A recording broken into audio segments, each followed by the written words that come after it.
Bonsoir et bienvenue au jour de l'actualité, je suis Mathieu Augustin et aujourd'hui nous sommes le 18 juin, mercredi, bonjour. Le sénateur John Fetterman est devenu une voix importante au sein du Parti démocrate, notamment sur le conflit israélo-iranien. Ses déclarations ont suscité d'importantes discussions et controverses parmi ses collègues et l'opinion publique. Fetterman a exprimé son ferme soutien aux actions d'Israël, notamment à sa réponse militaire aux provocations iraniennes. Il a félicité Israël pour ses frappes contre des cibles iraniennes et du Hezbollah, affirmant que ces actions ont laissé l'Iran et ses alliés terrifiés et humiliés. Il a réaffirmé son soutien indéfectible aux décisions d'Israël, affirmant, quelle que soit leur décision en réponse à l'Iran, je la soutiendrai, car Israël aura une meilleure connaissance des renseignements et de la situation sur le terrain. En revanche, Fetterman a critiqué certains collègues démocrates qui se sont abstenus de condamner l'attaque directe de l'Iran contre Israël. Il a exprimé son incrédulité envers les membres de son parti qui n'ont pas dénoncé l'Iran, qualifiant leur réponse de folle.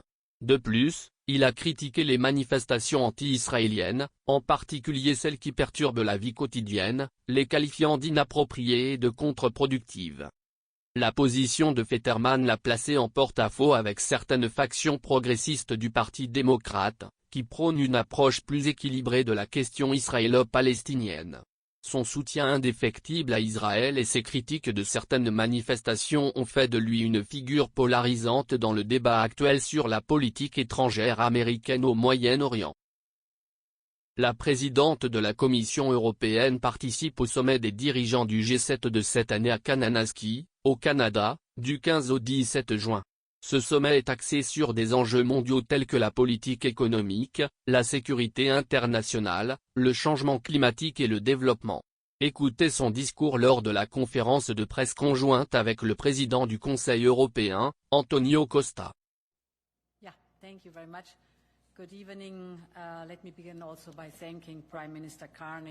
Bonsoir. Permettez-moi de commencer par remercier le Premier ministre Carney et la présidence canadienne pour leur accueil chaleureux.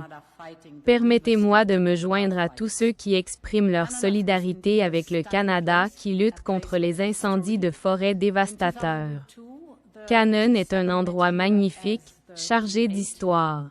En 2002, le G7 s'y réunissait, tandis que le G8, la Russie était encore à la table des négociations et semblait chercher à resserrer ses liens avec l'Occident.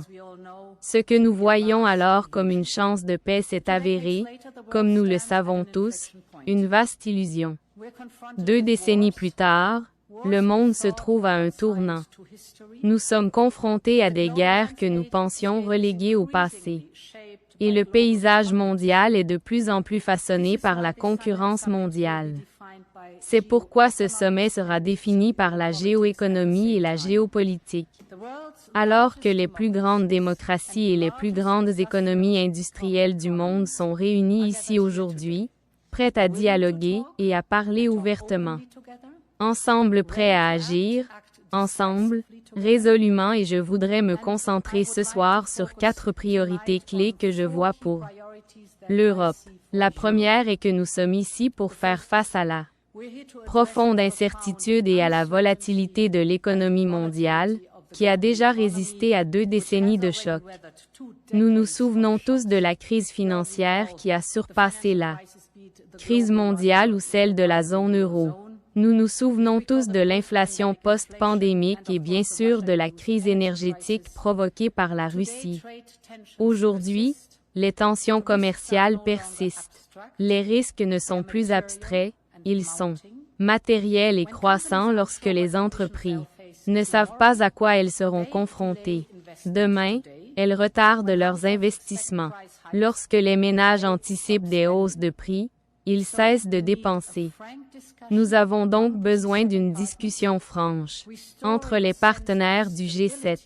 Rétablir un sentiment de stabilité et de prévisibilité entre nous est la première priorité. Nous sommes si profondément liés, ce qui signifie aussi que les risques doivent être gérés ensemble. Parce que les droits de douane, par exemple, n'affectent pas seulement les exportateurs. Ils sont comme les impôts payés par les familles et les entreprises dans les pays importants. Alors, apprenons-le. Maintenir un commerce équitable, prévisible et ouvert entre nous. Nous devons tous éviter le protectionnisme. C'est un message important que le G7 peut adresser au marché et au monde entier. Restons concentrés ensemble sur les défis réels et structurels qui requièrent toute notre attention. Ceci m'amène à mon deuxième point. La sécurité économique. C'est un enjeu crucial pour nous tous, car tous les pays du G7 sont confrontés à des pratiques commerciales agressives, provenant d'économies non marchandes, allant de la surcapacité industrielle à la militarisation des dépendances économiques. Ces pratiques doivent être combattues, et comme elles nous affectent tous, nous devons réagir ensemble et mettre fin à l'ère de la mondialisation sans barrières. Nous devons donc diversifier et renforcer nos chaînes d'approvisionnement et nos matières premières. À cette fin, nous discuterons d'une coopération plus étroite sur les minéraux critiques entre partenaires de confiance. Nous devons nous attaquer aux distorsions dans d'autres secteurs clés, comme l'acier ou les produits pharmaceutiques, et nous devons lutter ensemble contre les politiques et pratiques non marchandes. Ce sera également le cas. Une discussion importante aura lieu demain. Mon troisième point, passant de la géoéconomie à la géopolitique, commencera par l'Ukraine. Le président Zelensky nous rejoindra demain, voire après-demain. Il s'est montré disposé à accepter un cessez-le-feu inconditionnel. Le président Poutine, quant à lui, a intensifié ses attaques contre l'Ukraine. Pour parvenir à la paix par la force, nous devons exercer davantage de pression sur la Russie afin d'obtenir un véritable cessez-le-feu et de l'amener à la table des négociations pour mettre fin à cette guerre. Les sanctions sont essentielles à cette fin. Suite aux sanctions du G7 et de l'UE, combinées, par exemple contre le pétrole et le gaz russe, les revenus ont chuté de près de 80% depuis le début de la guerre. Les sanctions fonctionnent donc et nous en ferons davantage. La semaine dernière, nous avons présenté une proposition pour un 18e train de sanctions. J'inviterai tous les partenaires du G7 à nous rejoindre dans cette démarche. L'Europe est déterminée à placer l'Ukraine en position de force. À notre connaissance, l'Union européenne et ses États membres ont près de 150 milliards d'euros ont été mobilisés pour l'Ukraine et le SG7. Nous devons dès maintenant prévoir un soutien accru pour 2026 et au-delà. Quatrième point. Nous aurons une discussion sur le Moyen-Orient. Nous suivons avec une profonde inquiétude la situation suite aux frappes israéliennes contre l'Iran et la réponse iranienne. Je me suis entretenu avec le Premier ministre Netanyahou. Aujourd'hui, j'ai réitéré l'engagement de l'Europe en faveur de la paix et de la stabilité au Moyen-Orient. Dans ce contexte, Israël a le droit de se défendre. L'Iran est la principale source d'instabilité régionale et nous avons toujours été très clairs. L'Iran ne pourra jamais se doter de l'arme nucléaire. Nous avons exprimé nos vives préoccupations concernant le programme nucléaire et balistique iranien. L'Europe reste déterminée à trouver des solutions durables par le biais d'un accord négocié. À cet effet, nous sommes prêts à collaborer avec nos partenaires dans la région et au-delà. Nous resterons également très vigilants. Les implications pour l'international européen. Les marchés nationaux de l'énergie sont préoccupants. Comme je l'ai évoqué hier avec le président Trump, nous sommes prêts à coordonner nos efforts entre partenaires partageant les mêmes valeurs afin de préserver la stabilité du marché, notamment celle du marché de l'énergie. Enfin, les événements récents ont souligné les liens croissants entre les conflits en Europe, d'une part, et au Moyen-Orient, d'autre part. Aujourd'hui, des drones et des missiles balistiques iraniens de même type, conçus et fabriqués, frappent sans discrimination des villes en Ukraine et en Israël. Ces menaces doivent être traitées ensemble. Mon dernier point concerne le maintien de la force du G7. Près de 50 ans plus tard, Le G7F a prouvé sa valeur en tant que forum de leadership mondial. Sa pertinence au cours des 50 prochaines années dépendra de notre capacité à rester unis et attractifs. Cette année, nous sommes rejoints par le Brésil, l'Inde, l'Afrique du Sud, la Corée du Sud, l'Australie et le Mexique. L'Europe entretient déjà des liens solides avec chacun d'eux, et nous le resterons. Croyant en la démocratie, en l'ouverture et en la solidarité. Pour conclure, revenons un instant à 2002. Oui, le monde était différent. Le G7, puis le G8 étaient différents, et l'Union européenne elle-même était différente. À l'époque, nous nous développions de l'intérieur, mais nous nous concentrions moins sur notre influence géopolitique. 2 décennies plus tard, l'Europe joue pleinement son rôle sur la scène internationale, prête à façonner l'avenir avec ses partenaires les plus proches. Merci beaucoup.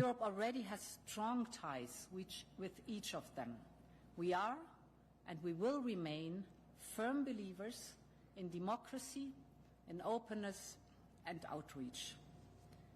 To conclude, let me go back to 2002 for a second. Yes, the world was different. The G7, then G8, was different. And the European Union itself was different. Back then, we were expanding from within, but less focused on our geopolitical clout. 2 decades on, today, Europe fully plays its role on the international stage, ready to shape what comes next with our closest partners. Thank you so much.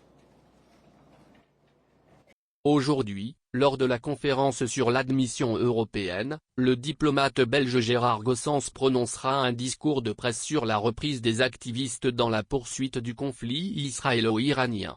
Ce sujet sera commenté dans un reportage vidéo.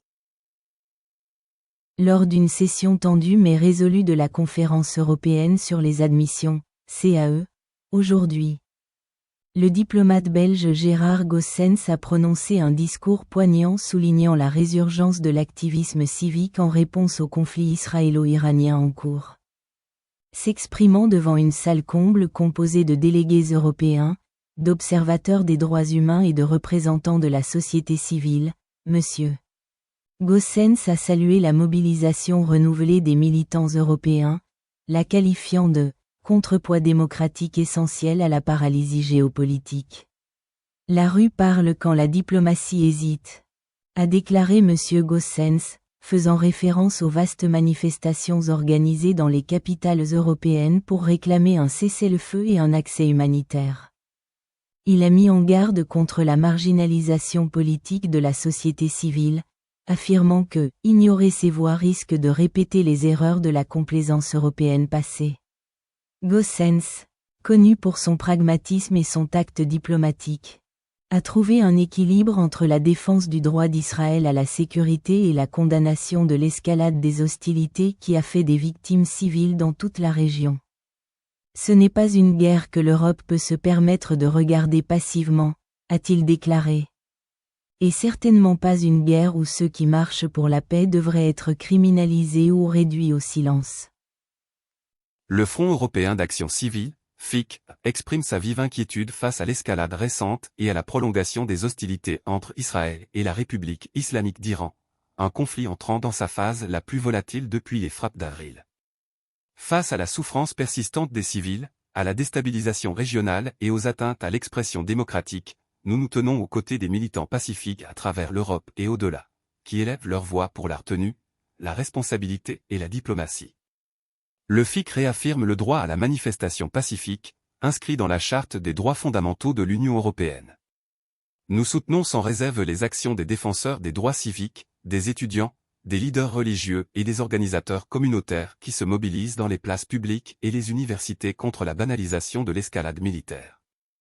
Nous condamnons la montée des discours haineux visant les communautés juives et musulmanes, souvent attisés par des déclarations irresponsables de responsables publics. Le conflit au Moyen-Orient ne doit jamais servir de prétexte à l'antisémitisme, à l'islamophobie ou à la fracture sociale. Le FIC rappelle que la critique des politiques d'un État, iranien ou israélien, ne constitue pas une attaque contre un peuple, une foi ou une identité. Les militants ne se contentent pas de résister, ils exigent des alternatives. Le message de notre réseau est clair, l'UE doit jouer un rôle diplomatique central, au-delà des simples condamnations.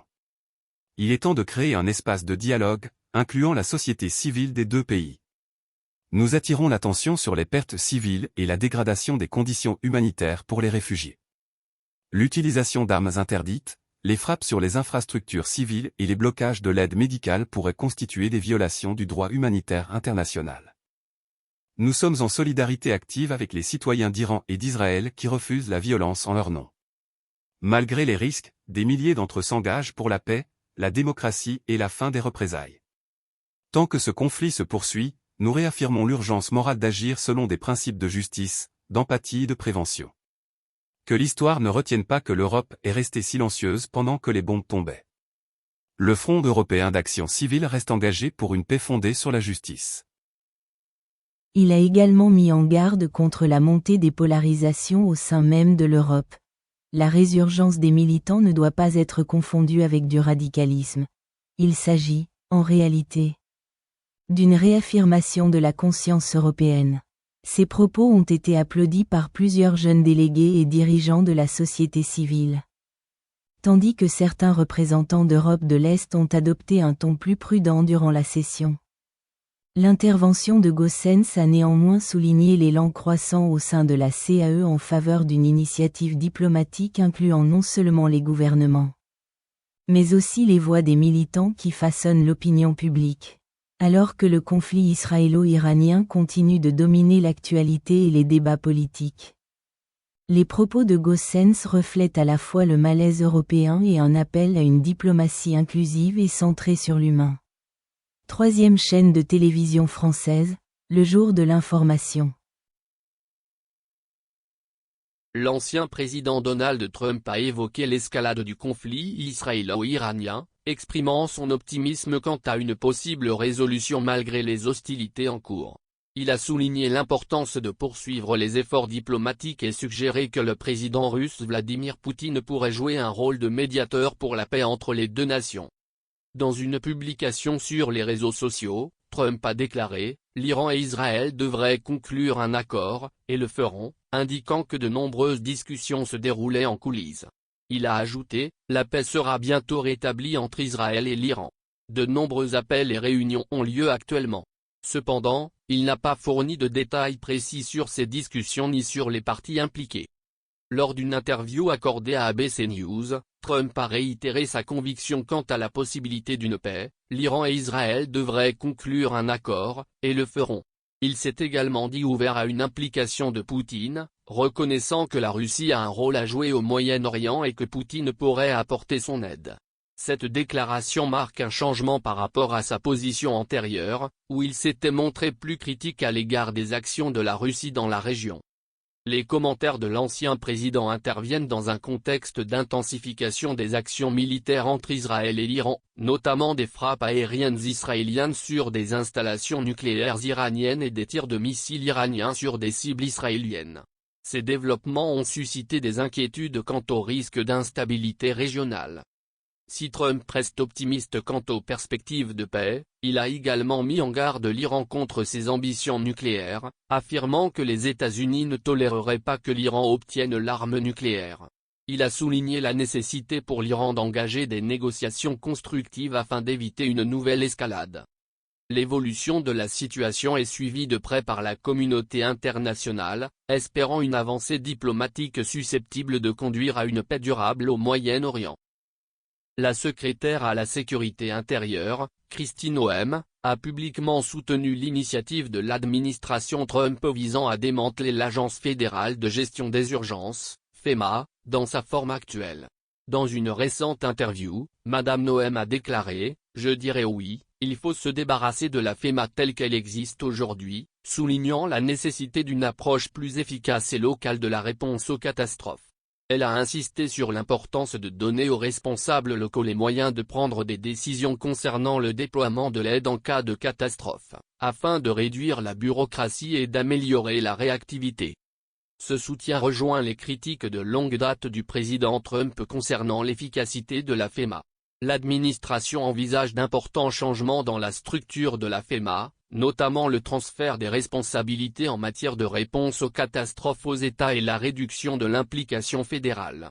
Les critiques affirment qu'une telle mesure pourrait grever les ressources des États et entraver une gestion efficace des catastrophes. Le soutien de Madame Noem à cette réforme souligne la volonté de l'administration de remodeler les stratégies fédérales de réponse aux catastrophes, même si les implications de ces changements restent un sujet de débat permanent. Merci beaucoup d'avoir suivi le journal télévisé d'aujourd'hui, ici Mathieu Augustin, je vous quitte, et le prochain journal télévisé sera à la même heure demain avec Maria Sarkozy, alors passez une bonne journée, bonne nuit et au revoir.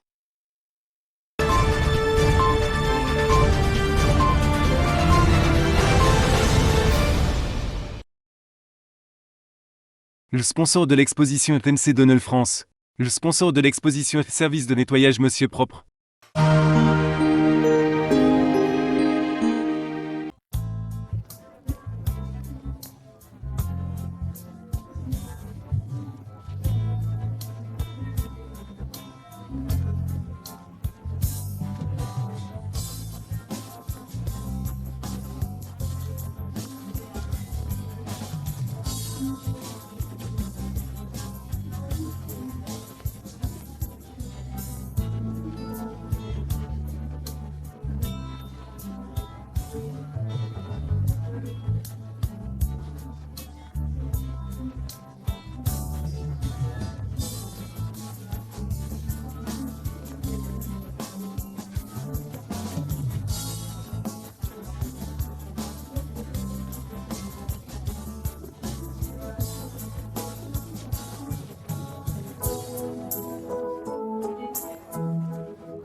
Découvrez notre tout nouveau Mac Baguette, uniquement disponible en France.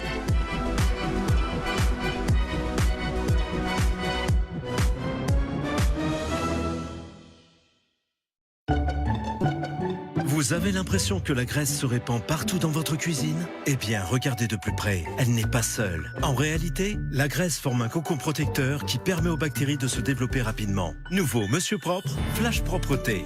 Dissout rapidement la graisse, tout en éliminant 99,9% des bactéries et le virus de la Covid-19. Pour des surfaces impeccablement propres et saines, tous les jours, sans effort. C'est ça, la propreté de Monsieur Propre. Monsieur Propre!